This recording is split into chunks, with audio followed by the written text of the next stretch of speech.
Hi, it's Brian. This is the awards contender, and as we get closer to the next award season coming up here, I thought it would be fun to look back at the last award season with a few months of hindsight now to talk about what were the most egregious acting Oscar snubs for 2022. I mean, overall, I was pretty happy with the final lineups in Best Actor, Actress, Supporting Actor, and Supporting Actress, but there were definitely a few nominees I could have easily taken out and replaced with some others that I thought were more deserved. These 10 performances I loved with my whole heart, and number 5 through number 1, I will give you the person I would have replaced them with. Here we go.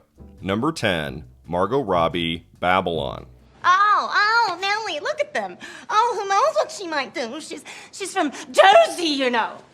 Robbie had kind of a rough 2022 with both Amsterdam and Babylon underperforming. I think that's a nice way of saying they both bombed. I'm so happy she had the huge blockbuster hit of 2023 in Barbie, which did so well financially, did great with critics, and I think is going to get many Oscar nominations. Robbie has a very good shot of getting into Best Actress for Barbie, I think.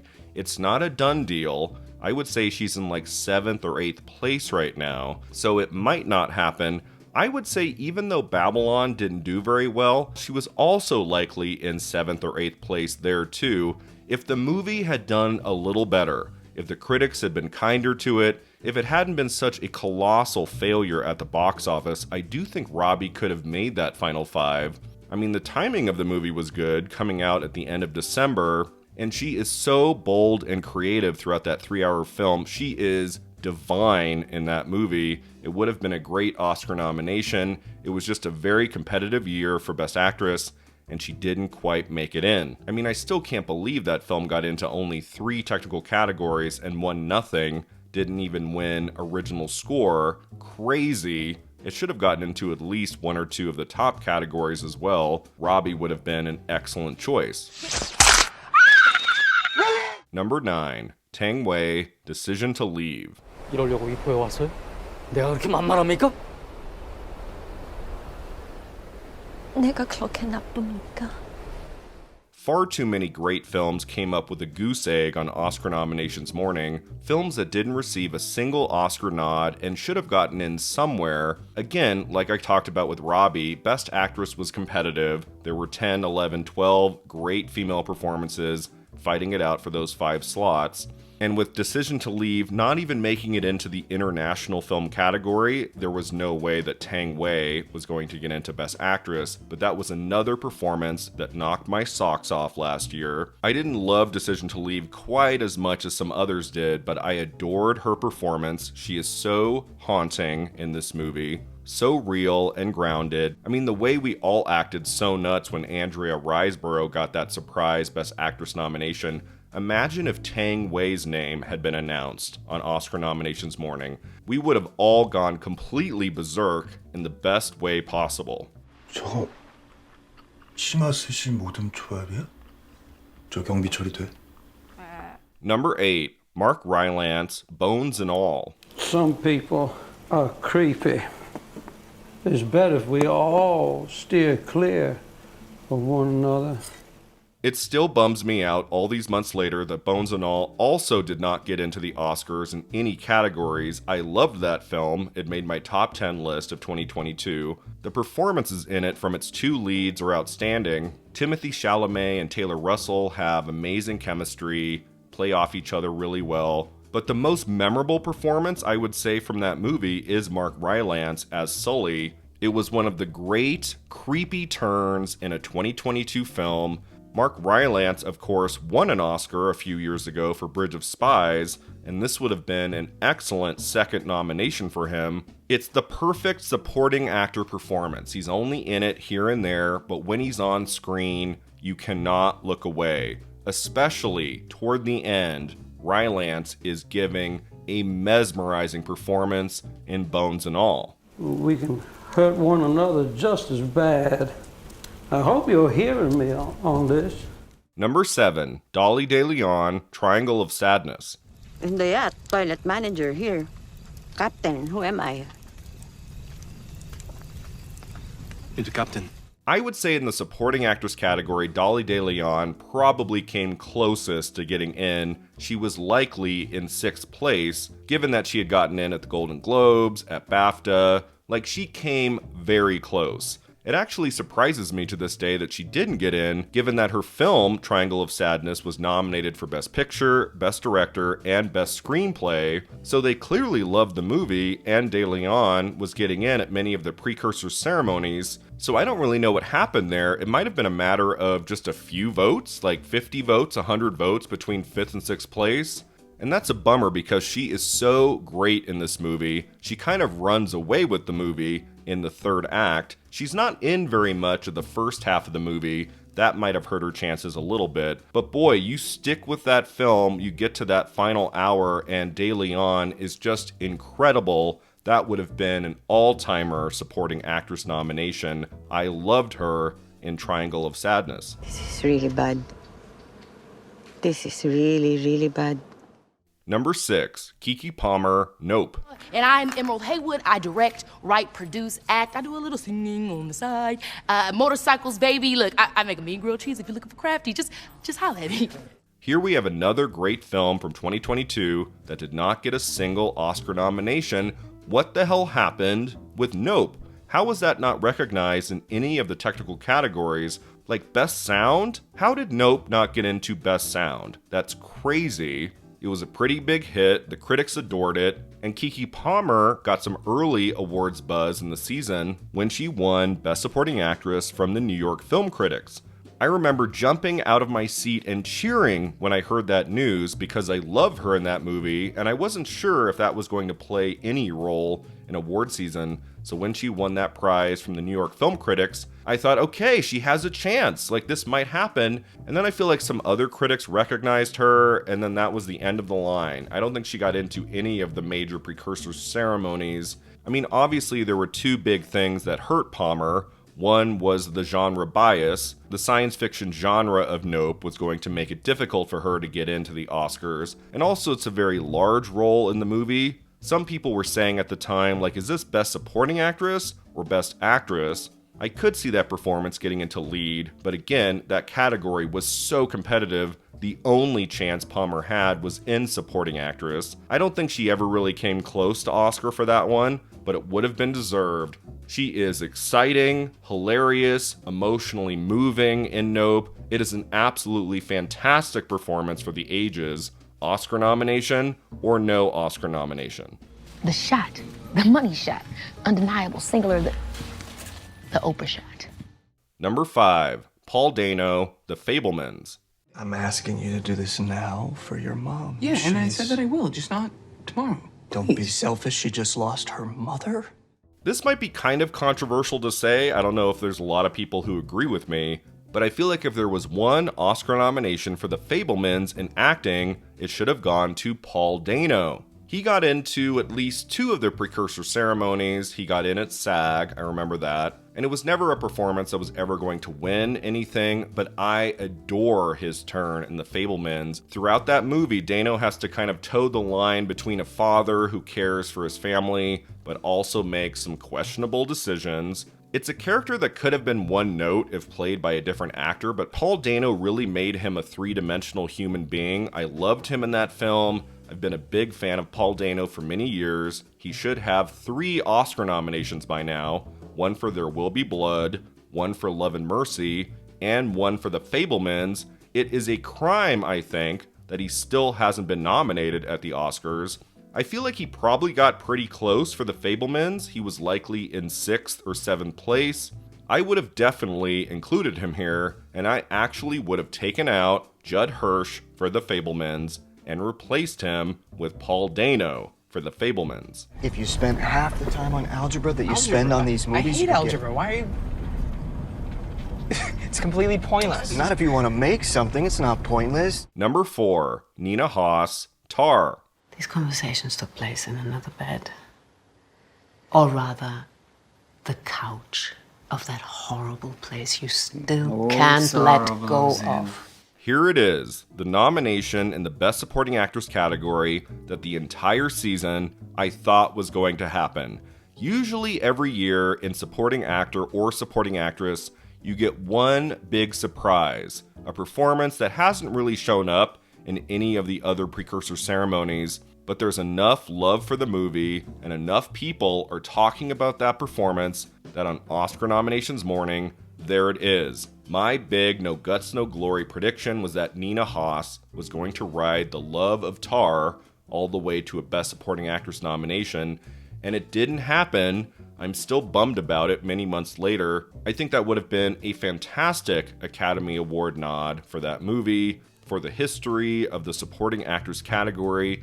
She only gets a couple moments in the movie to really shine on an emotional level, I guess. I think she maybe needed one more big moment in the second half to secure a potential nomination. But even when she's not talking, when she gives Cate Blanchett a look, a sigh, the way she makes that character so rich throughout Tar with so little is really impressive. The chemistry between Blanchett and Haas is electric. This was my favorite film of 2022, and I do think it deserved one additional Oscar nomination for Nina Haas. I am going to be likely very controversial here. I still believe that Nina Haas should have taken Jamie Lee Curtis's slot in Best Supporting Actress, which of course means that the gold trophy would have gone to either Angela Bassett for Black Panther Wakanda Forever or Carrie Condon for The Banshees of Inisherin. I love Jamie Lee Curtis. She is delightful in Everything Everywhere All at Once, but Nina Haas in Tar, I think, was the more deserving nomination for Best Supporting Actress. How cruel of you to define a relationship as transactional. There's only one relationship you've ever had that wasn't. And she's sleeping in the room next door. Number 3, Viola Davis, The Woman King. Your tears mean nothing. To be a warrior, you must kill your tears. It is still so upsetting that The Woman King received 0 Oscar nominations. I'll have to make a video about it at some point if you're interested, because I really want to dive into what happened here. The movie was popular with audiences and critics. Viola Davis, I don't think missed anywhere throughout the precursor ceremonies. She always got into Best Actress. She is beloved by the Academy. She has 4 Oscar nominations behind her. She won for Fences.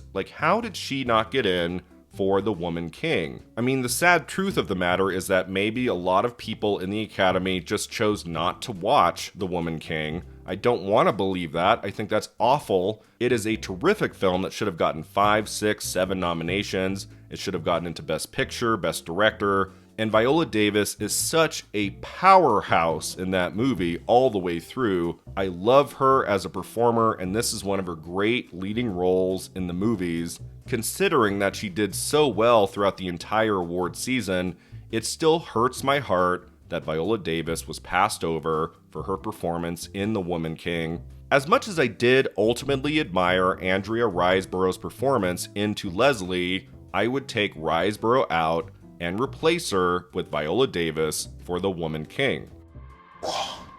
Some things are worth fighting for. Number 2, Daniel Deadwyler, Till. I will give you a literal description of what I told him. How coming down here, he would have to adapt himself to a different way of life. Be very careful about how he spoke and to whom he spoke. Hey, surprised you, didn't I? I bet you thought at the start of this video, number 1 was clearly going to be Daniel Deadwyler. I mean, there was a video I made a few months ago where she was in the top 10 Oscar snubs in acting all the way from 2010 until now. But hey, I've got to keep you on your toes, right? I didn't want this video to be too predictable. I mean, she is right there neck and neck with my number 1 choice. They're pretty close. But yeah, I think most people agree that if not number 1, definitely the number 2 most egregious acting Oscar snub for 2022 is Daniel Deadwyler for Till. That is a phenomenal, emotionally complex, believable, amazing performance from Deadwyler as a mom suffering through intense grief and trying to find a way forward, trying to find a purpose for what she should do in the wake of her son's untimely death. I mean, how did this performance go ignored? I don't care how good or bad or indifferent you are to the movie itself. Till was, as a film, just like a 7 out of 10. It wasn't a 9 or a 10 out of 10. It's a good movie, not a great movie. And throughout award season, the film just never showed up in any other category. That hurt Deadweiler big time. If the movie had been better and you had seen it showing up in like Best Picture, Best Director, Best Screenplay, then I think Deadweiler definitely gets in. I think it just came down to people seeing that screener and saying, well, it's only being considered really for Best Actress. But again, I feel like if Andrea Riseborough can make it in for To Leslie, a film that was never being considered for any other category than Best Actress, I think it's absurd. It is stupid that Danielle Deadweiler did not make that final 5. I mean, when I walked out of Till in October 2022, I said Michelle Yeoh and Cate Blanchett have some competition here. I thought it was absolutely possible that Deadweiler was going to steamroll the season and win Best Actress. It is still mind-boggling to me that she wasn't even nominated for the Oscar. That is so crazy. It is absurd. It's wrong. She should be there. And as solid as Ana de Armas is in Blonde, I just really did not like that movie at all. So I would take out de Armas and replace her with Danielle Deadweiler for her extraordinary performance in Till. It's not a bad thing for him to know where he come from. Well, Chicago is all he needs to know. I don't want him seeing himself the way those people are seen down there.